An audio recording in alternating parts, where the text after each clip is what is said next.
नवरात्रि का चौथा दिन है आज। माता रानी का भी कलश धरे हैं, पूजा भी हो रहा है और हम लोग शिव चर्चा भी करवा रहे हैं आज घर में। देखिए प्रसाद लगा भोग लगा रहे हैं। महादेव का भोग हम लोग लगाते हैं।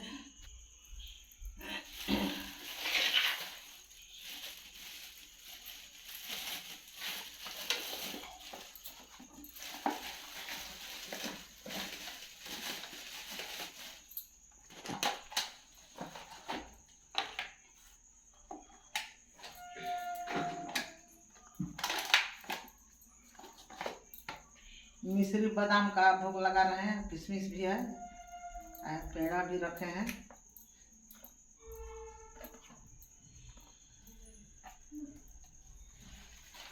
जय महादेव, जय श्री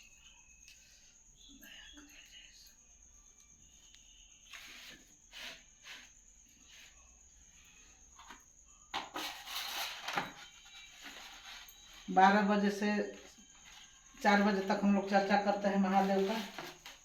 सब गुरु बहना लोग यहाँ पर आती है।